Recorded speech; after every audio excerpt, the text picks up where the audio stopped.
Astaghfirullah. Bismillahirrahmanirrahim.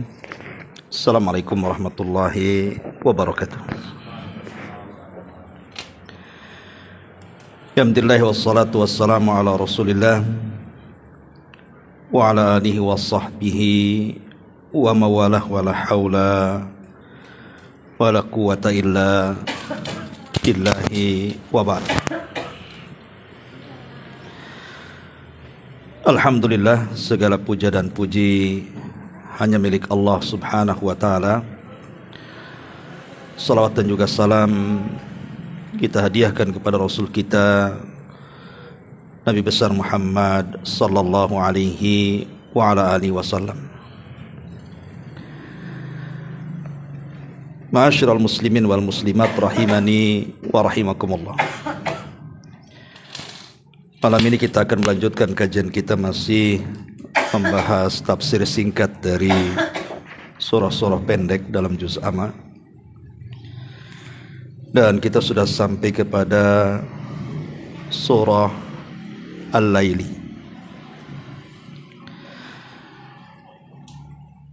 Surah Al-Lail ini ada asbab nuzul yang disebutkan oleh para ulama. Ada yang mengatakan bahwa surah ini turun kepada Abu Bakar Siddiq radhiyallahu anhu. Kita kenal bahwa Abu Bakar Siddiq radhiyallahu anhu adalah orang yang paling mudah untuk menginfakkan hartanya. Bahkan dia pernah 2 kali menghabisi hartanya untuk infak di jalan Allah. Salah satunya adalah ketika peristiwa hijrah yang mendanai hijrah Rasul dan hijrah dirinya adalah Abu Bakar Siddiq dan membawa seluruh hartanya. Kemudian yang kedua dalam peristiwa perang Tabuk, di mana Abu Bakar Siddiq radhiyallahu an menginfakkan semua hartanya sampai Rasul heran. Kemudian mengatakan, "Wahai Abu Bakar, kau tinggalkan apa anak dan istrimu?" Maka Abu Bakar mengatakan, "Aku tinggalkan kepada Allah dan Rasulnya." Maka dengan sebab ini turun surah Al-Lail, di mana Allah subhanahu wa ta'ala di akhir-akhir surat mengatakan, "Wasayujannabuhal atqa alladhi yu'ti malahu yatazakka wa ma li ahadin indahu min ni'matin tujza illa ibtigha'a wajhi rabbihil a'la wa la sawfa yarda." Wasayujannabuhal atqa, dan orang-orang atqa yang bertakwa, maksudnya Abu Bakar, akan terhindar dari neraka. Karena ketika dia bersedekah dalam rangka membersihkan hatinya, dan dia tidak menghendaki balasan dari manusia, dan kelak dia akan mendapatkan keridhaan Allah subhanahu wa ta'ala, dan dia pun akan redha.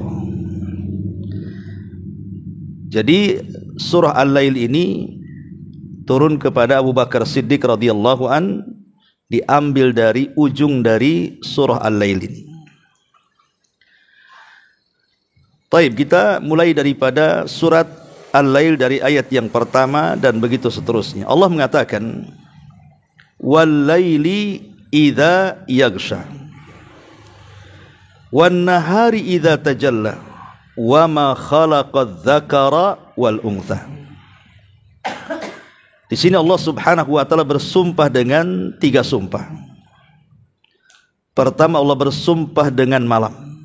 Wal-laili idza yaghsha, demi malam apabila sudah menutup dengan datangnya kegelapan. Wan-nahari idza tajalla, dan demi siang ketika tampak cahayanya. Wa ma khalaqadz-dzakara wal untha, dan demi yang menciptakan ada jenis laki-laki dan ada jenis perempuan. Ketika Allah subhanahu wa ta'ala mendahulukan malam dibandingkan siang, menunjukkan bahwa malam itu memiliki keistimewaan yang tidak didapat di siang hari. Apa itu? Disebutkan oleh para ulama bahwa ibadah yang dilakukan di malam hari itu lebih afdal dibandingkan ibadah yang dilakukan di siang hari. Tentu selain yang diwajibkan. Tentu ada alasannya kenapa para ulama mengatakan seperti itu. Pertama, bahwa ibadah malam itu biasanya mendekatkan kita kepada keikhlasan. Mau ria sama siapa malam-malam, orang tidur semua. Kecuali antum sholat malam kemudian live di TikTok, lain ceritanya. Ya. Tapi kalau seandainya antum tegak berdiri di malam hari di saat manusia tertidur, susah orang ria. Mau ria sama siapa? Mau ria sama jin? Tak mungkin. Ini yang pertama. Yang kedua, bahwa ibadah di malam hari itu dia lebih berasa kepada jiwa. Dan itu disebutkan dalam surah Al-Muzammil, inna nasyi'atal laili hiya asyaddu wat'an wa aqwamu qila. Sesungguhnya bangun di waktu malam itu lebih berasa ketika seseorang itu sholat. Jadi lebih berasa khusyuknya. Dan ketika membaca Quran itu lebih menjiwai. Kemudian yang ketiga, bahwa ibadah di malam hari itu penuh dengan ijtihad, kesungguhan. Bagaimana tidak, dia harus melawan kantuk kan? Harus melawan gelap, harus melawan ngantuk, harus melawan takut, dan begitu seterusnya. Dan Allah Subhanahu wa taala mengatakan, "Wa man yujahidu fina lanahdiyannahum subulana." Siapa yang betul-betul sungguh-sungguh untuk meraih hidayah kami, kata Allah, maka akan kami berikan hidayah kepadanya. Jadi ada kesungguhan ibadah karena banyak penghalang-penghalangnya kan itu. Apalagi kalau hujan, dingin, makin malas lah orang bangun itu. Ya. Kemudian juga ibadah malam juga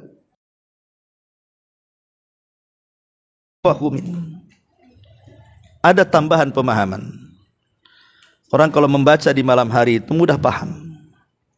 Berbeda kalau membaca di siang hari. Dan lebih daripada itu, malam itu tempat turunnya rahmat, turunnya ampunan, dan setiap doa-doa mustajab dan setiap permintaan dikabulkan. Karena ini berdasarkan sabda Nabi SAW bahwa Allah turun ke langit dunia itu bukan di 3 malam akhir. Jadi setiap hari Allah turun ke langit dunia itu di sepertiga malam akhir, kemudian menawarkan 3 perkara. Allah Subhanahu wa taala menawarkan, pertama, man yad'uni fa astajibalah. Siapa yang berdoa aku kabulkan. Wa man yas'aluni fa u'tiyah. Yang kedua, siapa yang minta aku kasih permintaannya. Kemudian yang ketiga, wa man yastaghfiruni fa aghfirallah. Siapapun yang minta ampun, ku ampuni dosa-dosanya. Subhanallah. Inilah yang kita cari di dunia kan. Bahwa permintaan kita itu dikabulkan, doa-doa kita diijabah, dan dosa-dosa kita diampuni. Dan itu ada di malam hari. Jadi yang ingin seseorang itu punya hajat sesuatu, umpamanya punya hajat sesuatu, tentu doa saja tidak cukup tanpa usaha. Usaha pun tidak cukup tanpa doa. Harus ada dua-duanya itu. Kalau kita menghendaki sesuatu dan sesuatu itu ingin kita raih dan berhasil, maka harus tergabung 2 syarat. Pertama doa, yang kedua usaha. Doa lakukan di sepertiga malam akhir, karena di situ kita berjumpa dengan Allah. Usaha ya di siang hari. Makanya ketika Nabi SAW turun padanya surah Muzammil, surah Al-Muzammil itu perintah kepada Rasul untuk tahajud. Kenapa Nabi SAW diperintahkan untuk tahajud? Dan surah Muzammil itu surah kelima yang turun. Seorang pendakwah itu Seperti Nabi SAW itu kan akan ditugaskan oleh Allah untuk menyampaikan dakwah dan mengajak manusia sebanyak-banyaknya ke dalam hidayah. Sehingga Nabi SAW perlu bangun di tengah malam untuk meminta kepada Allah hidayah agar orang-orang yang didakwahi itu sadar. Karena hidayah itu kan milik Allah, bukan milik kita. Kita kan hanya menerangkan saja, ini enggak boleh, itu boleh. Ini baik, itu tak baik. Tapi yang menyadarkan dia itu bukan kita. Kita hanya ngasih tahu saja. Yang menyadarkan itu hidayatut taufik. Lah hidayatut taufik itu kita minta di malam hari. Ya Allah, saya akan menasihati kakak saya, adik saya, ibu saya. Tolonglah berikan hidayah. Nanti besoknya antum datang, usaha, kasih tahu. Jadi itu menggabungkan antara doa dan usaha namanya. Dan doa itu paling manjur ketika dilakukan di malam hari.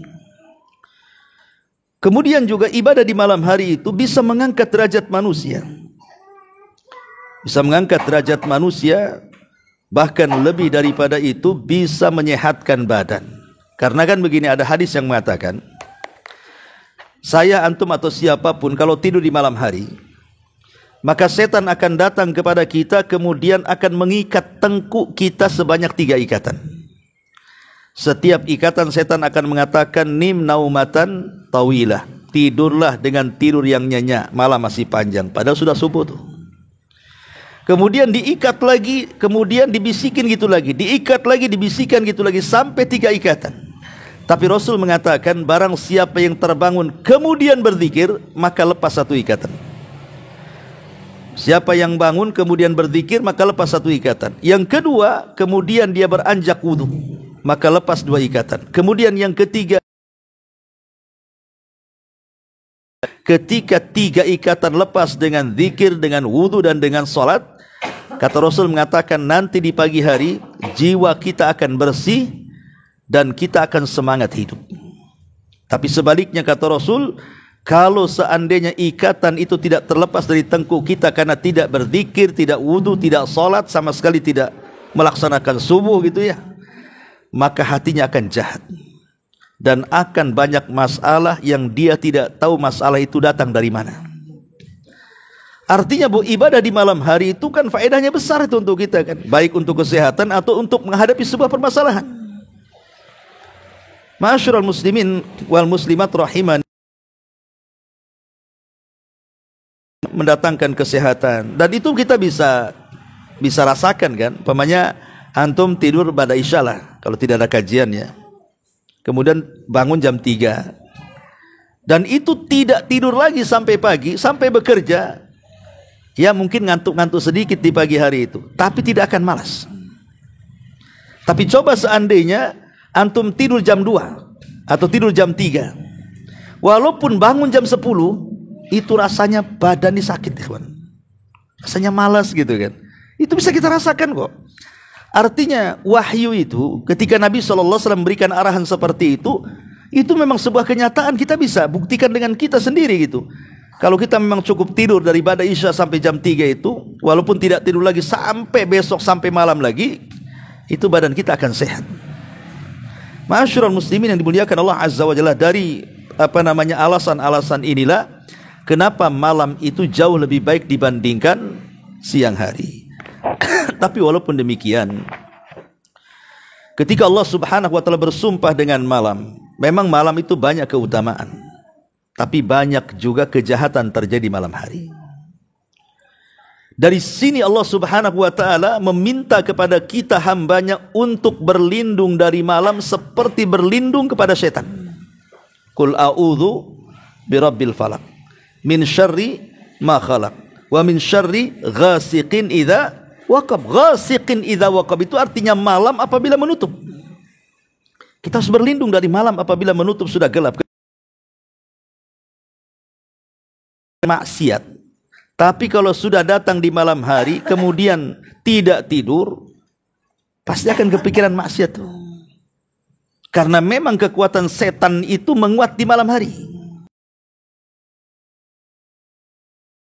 Mereka kirim di malam hari. Bahkan termasuk tersebarnya penyakit, bakteri dan begitu seterusnya, hewan-hewan yang membahayakan itu lepasnya di malam hari. Makanya kita disuruh berlindung dari malam hari. Karena kejahatan itu umumnya di malam hari, maksiat juga umumnya di malam hari.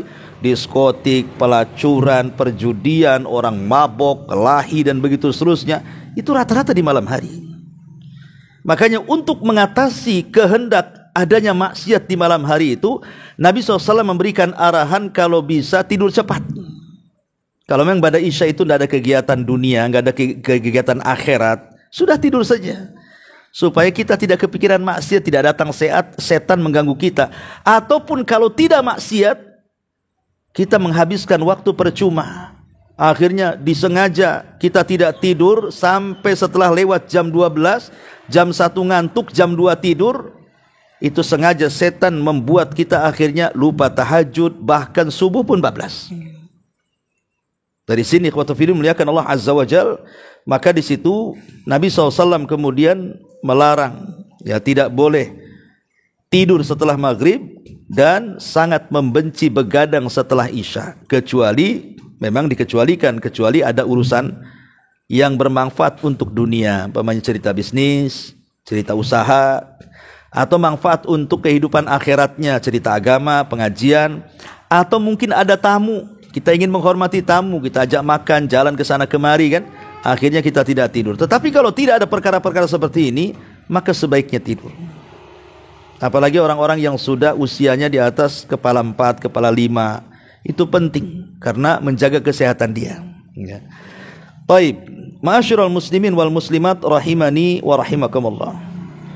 Kemudian Allah Subhanahu wa taala mengatakan wal laili idza yaghsha, demi malam apabila menutup. Kemudian wan nahari idza tajalla, demi siang apabila nampak cahayanya.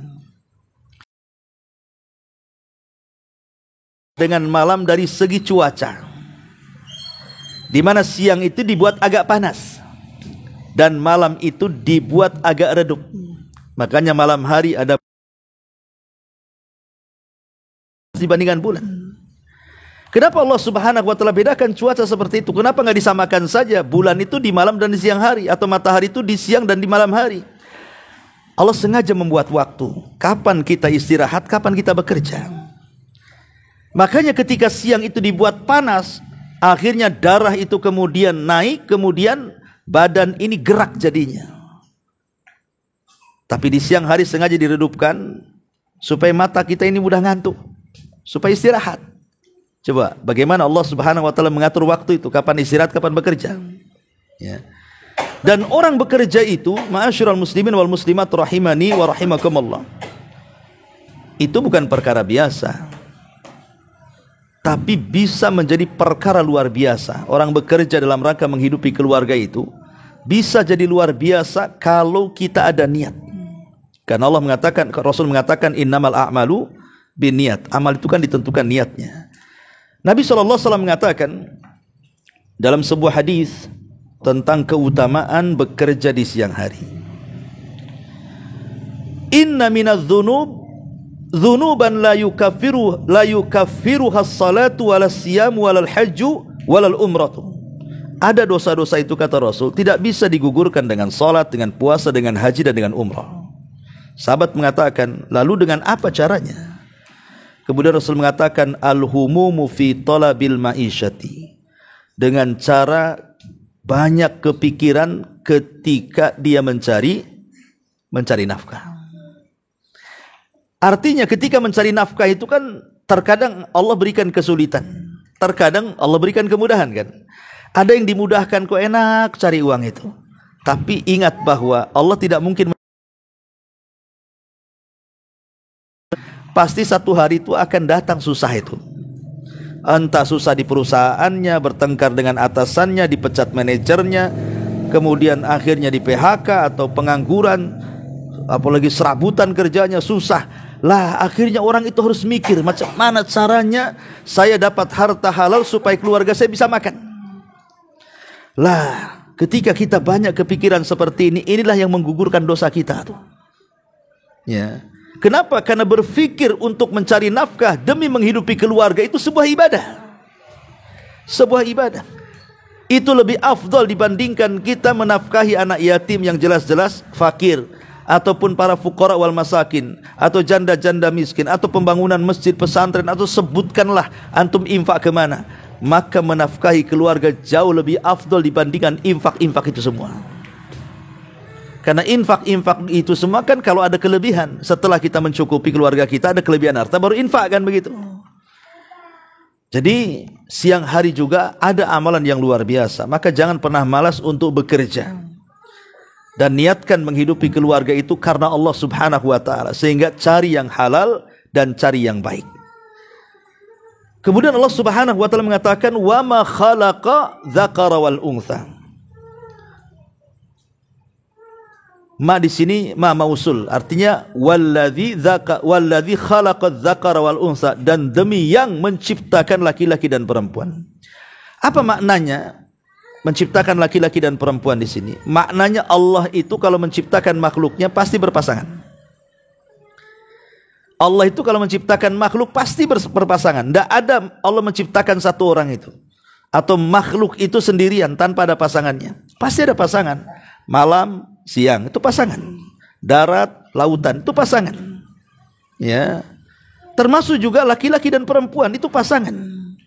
Jadi semua makhluk Allah itu dibuat pasangan. Kenapa? Biar beda dengan yang menciptakannya. Kalau Allah kan tidak ada pasangannya karena dia ahad, satu.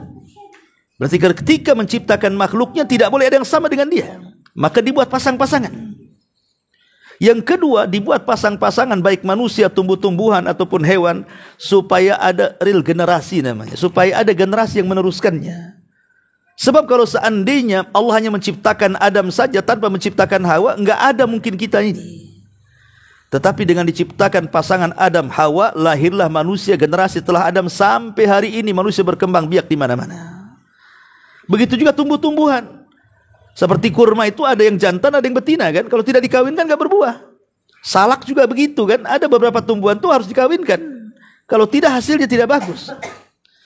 Ya, jadi intinya bahwa Allah menciptakan seperti itu supaya tetap terjaga populasi manusia, binatang ataupun tumbuh-tumbuhan, sehingga kelangsungan hidup itu akan stabil terus. Maka dibuatlah berpasang-pasangan.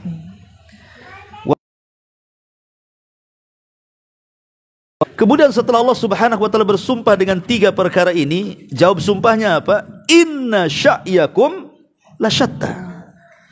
Sesungguhnya usaha kalian itu lasyatta, bermacam-macam.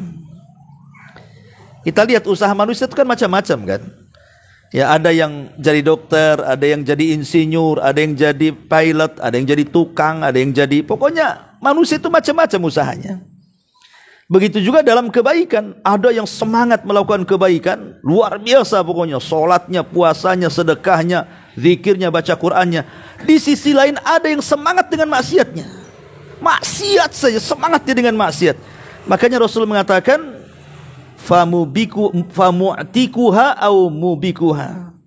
Kullu yaumin annasu yaghdu famu'tikuha au mubikuha, kata Rasul. Setiap manusia itu keluar dari rumahnya, kemudian membuat acara atau amalan yang terkadang amalan itu bisa menguntungkan kehidupannya dan juga agamanya, atau terkadang bisa mencelakakan hidupnya dan agamanya.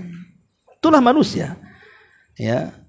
Ada yang mengatakan bahwa kalimat as-sa'yu, usaha itu artinya tanafus, lain dengan amal. Karena Allah tidak mengatakan inna al-amala, tapi Allah mengatakan inna sa'ya.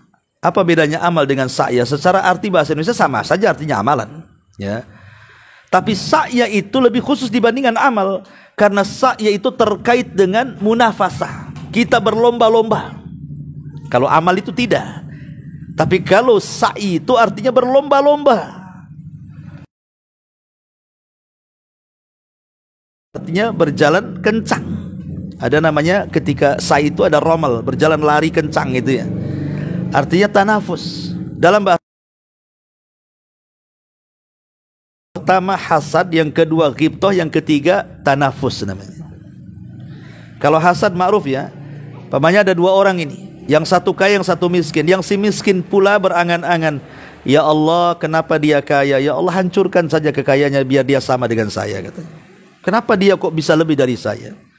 Hasad kan dia orang yang tidak mau ada yang lebih dari dia, kalau bisa setara atau di bawahnya. Itu orang hasad tuh. Berangan-angan kenikmatan orang lain hancur dengan cara apapun. Yang penting jangan sampai dia sukses. Itu namanya hasad. Ya. Imma dengan cara hasadnya supaya hartanya berpindah kepada dia, atau enggak berpindah pun tidak apa-apa. Yang penting jangan sampai lebih kaya dari saya. Itu orang hasad namanya. Ya.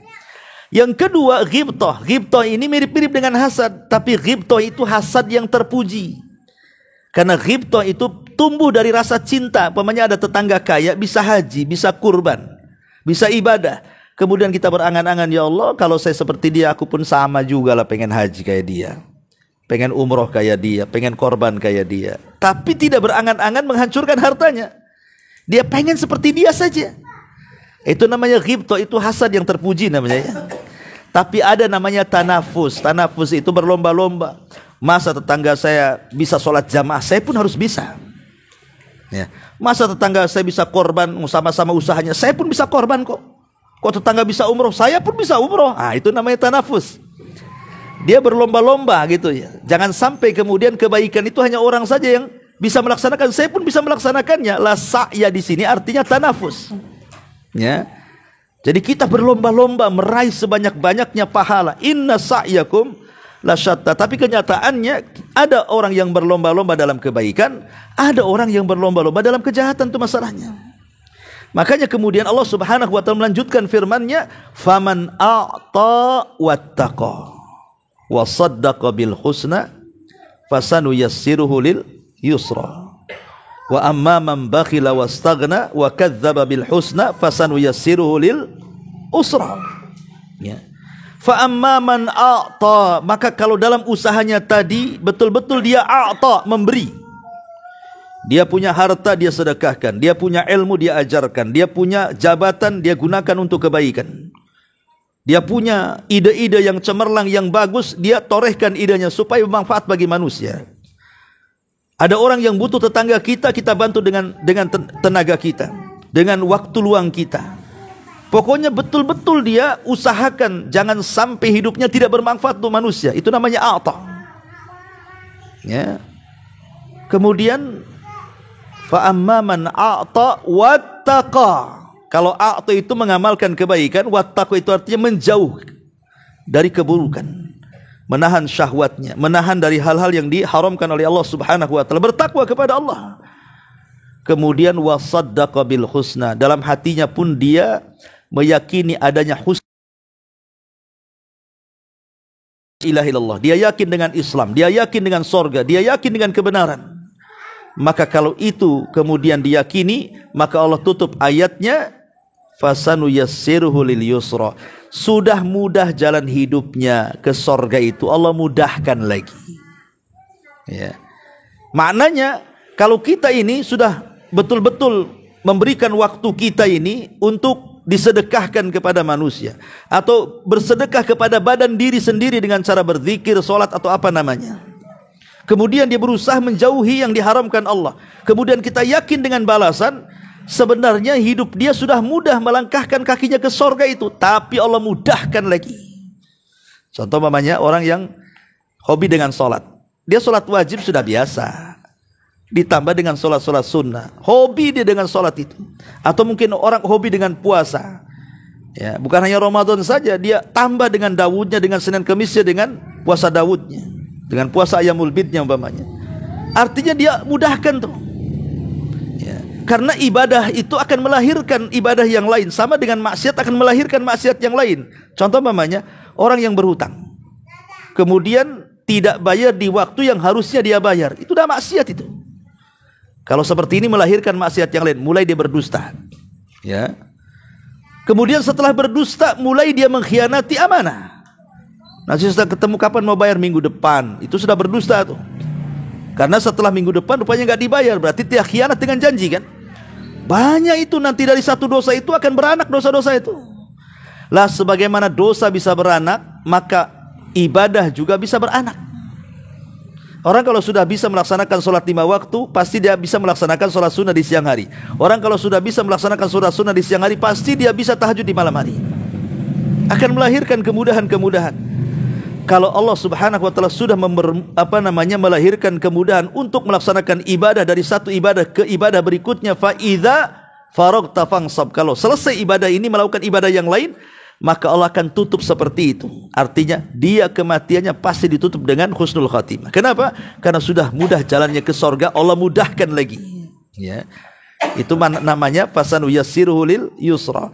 Tapi sebaliknya, fa amma man bakhila, kalau dia bakhil, punya harta tidak mau sedekah, bakhil, punya ilmu tidak mau diajarkan, bakhil, jabatannya untuk kepentingan dirinya dan tidak pernah untuk kebaikan, tidak pernah bersedekah kepada dirinya, entah dengan zikir, baca Quran, mengajak manusia kepada kebaikan, bakhil pokoknya. Dia hanya mementingkan dirinya saja. Wastaghna, dan merasa cukup dengan dirinya. Dia enggak butuh dengan Allah, enggak butuh dengan salat, enggak butuh dengan puasa, enggak butuh dengan sedekah. Pokoknya yang penting hidupnya senang menurut hawa nafsunya.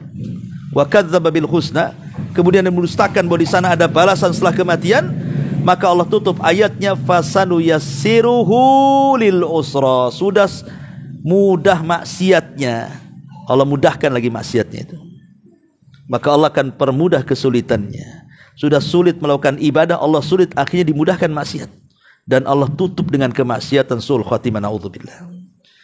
Makanya kemudian Allah katakan, fa anzartukum naran taladza, kuperingatkan kalian, di sana ada neraka. Jangan sampai kita bakhil, jangan sampai kita mengumbar maksiat. Nanti Allah Subhanahu wa taala, jangan sampai kita mendustakan balasan setelah kematian. Ingat, di sana ada neraka, kata Allah. Fa anzartukum naran taladza, kuperingatkan kalian ada neraka yang menyala di sana. Fa anzartukum naran taladza, la yaslaha illal ashqa, yang tidak mungkin menyentuh kecuali orang-orang yang celaka. La yaslaha illal ashqa. Ya. Ma'asyiral muslimin yang dimuliakan Allah Subhanahu wa taala, sebelumnya Allah Subhanahu wa taala mengingatkan soal harta. Ya. Bahwa harta itu apabila manusia sudah binasa, di mana Allah Subhanahu wa taala mengatakan bahwa harta itu tidak akan berguna idza taradda, apabila manusia sudah binasa. Kemudian Allah mengatakan, wa inna alaina lal huda wa inna lal akhirata wal ula. Ingat bahwa harta dan hidayah itu tidak ada yang punya melainkan Allah Subhanahu wa taala, dan akhirat dan dunia juga yang menentukan Allah Subhanahu wa taala. Di 3 ayat ini Allah Subhanahu wa taala ingatkan soal harta. Kalau kalian bakhil, terserah kalian. Bakhil harta, bakhil ilmu, bakhil jabatan, bakhil yang lain, terserah kalian. Kalian merasa cukup, tapi ingat, karena ini kan konteksnya bicara soal harta, karena kan asbab nuzulnya kan bicara Abu Bakar tuh yang bersedekah. Harta yang kalian tidak sedekahkan itu loh, tidak akan berguna kalau seandainya engkau ini sudah binasa. Idza taradda, apabila binasa, apalah harta yang bisa berguna coba? Makanya saya katakan, kalau kita bicara soal harta atau dunia itu kan ada 2 kemungkinan saja. Boleh jadi dunia yang meninggalkan kita, atau kita yang meninggalkan dunia. Boleh jadi harta yang meninggalkan kita, atau kita yang meninggalkan harta. Harta yang meninggalkan kita, datang tsunami, habis rumahnya. Ya, datang gempa, roboh rumahnya. Datang corona, pilot perusahaannya. Itu harta yang meninggalkan kita namanya. Tapi kalau kita meninggalkan harta, artinya kita yang mati. Hartanya masih banyak, tapi kita yang mati. Akhirnya dengan kematian pula kita tidak bisa memanfaatkan harta kita itu. Makanya Allah mengatakan, ingat ya, bahwa kalau orang sudah binasa itu, harta tidak akan berguna lagi. Kemudian Allah mengatakan, wa inna alaina lal huda, petunjuk itu hanya milik Allah. Maka mintalah petunjuk kepada Allah. Kita diajarkan 17 kali loh dalam setiap hari itu kata-kata ihdinas siratal mustaqim dalam setiap salat wajib kan. Artinya kita minta petunjuk supaya kita jangan bakhil, supaya kita jangan merasa cukup kepada diri dan tidak butuh kepada Allah, supaya kita jangan sampai mengingkari adanya balasan setelah kematian. Minta petunjuk kepada Allah agar kita bisa memberi dan tidak bakhil, agar kita senantiasa bisa menekan maksiat dan menjauhi larangan Allah Subhanahu wa taala, agar kita bisa mengamalkan la ilaha illallah syariat Islam yang dengan itu mengantarkan kita ke dalam sorga. Karena ingat, dunia dan sorga itu milik Allah. Wa inna lana lal akhirata wal ula. Begitu juga akhirat dan dunia itu hanya milik Allah subhanahu wa ta'ala. Ma'asyiral muslimin yang dimuliakan Allah azza wa jalla, Allah mengatakan la yaslaha illal ashqa. Ketika Allah mengatakan fa'anzartukum naran taladza la yaslaha illal ashqa alladzi kadzdzaba wa tawalla. Aku ingatkan kau dengan neraka, di mana neraka itu tidak akan disentuhkan kecuali bagi orang yang celaka. Siapa orang yang celaka? Orang yang mendustakan ayat-ayat Allah kemudian dia berpaling. Dia enggak merasa sholat itu penting, makanya dia tinggalkan sholat. Dia tidak merasa puasa itu penting, makanya dia meninggalkan puasa Ramadan. Itu banyak di masyarakat kan. Sholat tuh malas. Kadang-kadang saya lihat tukang-tukang dah susah di dunia kerjanya, capek, keringat, gaji tak banyak, tak sholat pula dia. Coba kan. Orang kaya masih mending lah senang di dunia kan. Ini sudah kere, dah susah. Dia hidup saja dari situ kerjanya. Ketika teng azan itu, malah ngerokokan lagi, diem. Nunggu jam 1 kerja lagi. Hari-hari seperti itu. Janganlah kita sudah fakir di dunia, masuk neraka pula kan gitu ya. Harusnya kan kalau sudah kita susah di dunia, makanya kenapa orang itu harus banyak mengingat kematian kayaknya. Jadi orang-orang yang fakir itu harus banyak mengingat kematian, karena orang ingat mati itu biasanya yang kaya jadi lemes, kemudian yang fakir jadi semangat. Orang kaya kalau ingat mati lemes dia. Loh, gimana kalau mati harta saya? Lemes jadinya dia. Orang fakir kalau ingat mati jadi semangat. Gak apa-apa saya fakir di dunia, tapi janganlah saya tidak masuk surga. Semangat ibadah akhirnya dia. Ya, jadi orang-orang yang sudah susah di dunia janganlah dipersulit pula di akhirat. Dengan cara apa? Tidak atau mendustakan ayat-ayat Allah subhanahu wa ta'ala dan berpaling dari ayat-ayat Allah subhanahu wa ta'ala. Tapi Allah tutup ayatnya wasayujannabuhal atqa. Tapi Allah pasti akan menjauhkan orang-orang yang bertakwa itu dari api neraka. Siapa orang bertakwa? Alladzi yu'ti malahu yatazakka. Orang yang menginfakkan hartanya dalam rangka membersihkan jiwanya. Wa ma li ahadin indahu min ni'matin tuzza. Betul-betul dia tidak mengharap balasan apa yang sudah disedekahkannya. Saya hanya balasan Allah saja. Maka orang seperti ini Allah mengatakan wala saufa yarda, pasti dia akan mendapatkan redhonya Allah subhanahu wa ta'ala. Jadi surah Al-Lail ini secara global adalah sebuah pelajaran sebenarnya bagi kita saat meraungi kehidupan dunia. Jadi di dunia ini harusnya kita ini banyak memberikan manfaat baik untuk diri sendiri ataupun untuk orang lain dengan cara memberi, punya ilmu, ajarkan, punya harta, sedekahkan, punya jabatan, gunakan untuk kebaikan, punya tenaga, korbankan, punya waktu, korbankan. Jangan sampai kemudian per detik dalam kehidupan kita ini tidak ada yang bermanfaat. Makanya lihat 3 ayat pertama, wal-laili idza yaghsha, wan-nahari idza tajalla, wa ma khalaqadz dzakara wal untha inna sa'yakum lasyatta. 3 ayat ini sebenarnya kalau kita ambil petik pelajaran, apapun yang antum raih pasti akan sukses. Pertama Allah mengatakan wal-laili idza yaghsha wan-nahari idza tajalla. Ini bicara soal waktu. Kan malam dan siang kan bicara waktu. Dan manusia itu pasti bergelut dengan waktu. Terkadang kita ini ingin menyelesaikan sesuatu tapi waktunya keburu habis. Akhirnya kemudian tidak selesai, besok lagi dikerjakan. Jadi waktu itu makanya jangan sampai kemudian waktu itu disia-siakan. Orang yang malas itu gak akan berhasil. Tapi orang yang semangat menjaga waktu pasti berhasil. Kemudian yang kedua, wa ma khalaqadz dzakara wal untha. Di sini bicara soal manusia. Ada laki-laki dan perempuan dan kemudian lahirlah generasi. Artinya ada orang yang hadir di situ dalam rangka mengelola waktu. Kemudian inna sa'yakum lasyatta, ini bicara amal. bicara kerja. Ya, bicara kerja dan semangat kerja. Kalau ada manusianya, ada waktunya, semangat bekerja, pasti akan berhasil. Ya, jadi ayat pertama saja menginspirasi kita itu. Kalau kita hendak menginginkan sesuatu dari urusan dunia atau akhirat, maka bekerja dengan cara rajin. Jangan sia-siakan waktu, karena setiap waktu itu kalau orang barat itu sekian ribu kalau lewat menurut mereka, ya. Sehingga orang-orang barat itu mereka betul-betul memanfaatkan waktu luar biasa.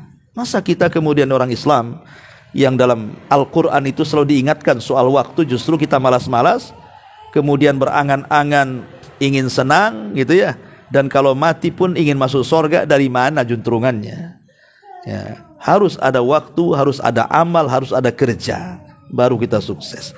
Wallahu a'lam bishawab. Ini yang bisa sampaikan dari surah Al-Lail yang singkat, mudah-mudahan manfaatnya. Subhanakallahumma bihamdika asyhadu an la ilaha illa anta astaghfiruka wa atubu ilaik.